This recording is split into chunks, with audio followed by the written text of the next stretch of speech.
The next process we're going to look at is actually what happens in a river. We're going to look at some of the main features of a river.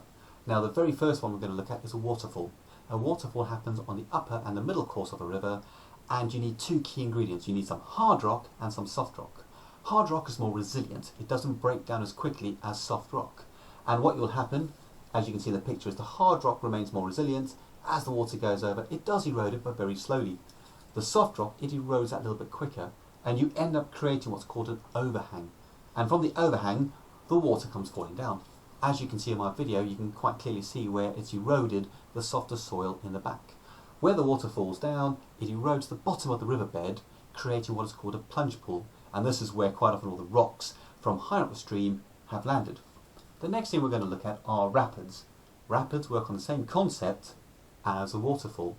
A rapid happens where you have hard rock and soft rock.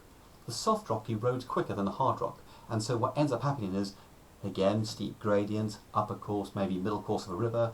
As it erodes the softer soil, so the water speeds up. It then hits hard rock, then goes over. Soft rock erodes more, hard rock, and then you have this nice little bump effect, which is what makes it very choppy, the water.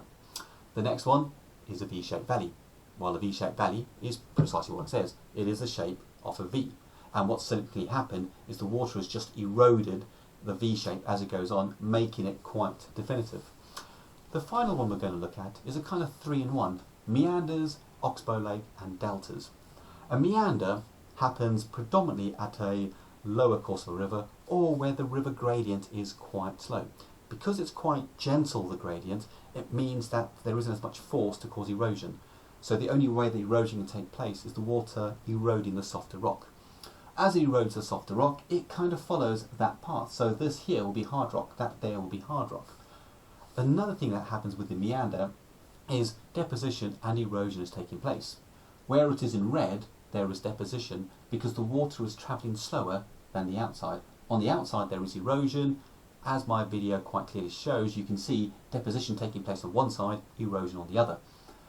But what happens is, as the erosion takes place and those two come together, what happens is it cuts off that little corner, and you end up with a lake in it, which they have very originally called an oxbow lake. As the water gets to the mouth, as you can see on this video, where there's rapid deposition taking place, the river doesn't have that much energy, and it has to erode away at the softer rock and not the hard rock. So what happens is you tend to have what they kind of call like a chicken feet, kind of crow's feet, where the water just goes wherever it can erode through the softer rock, forming what is called a delta. These are 6 of the main features that you will find in a river.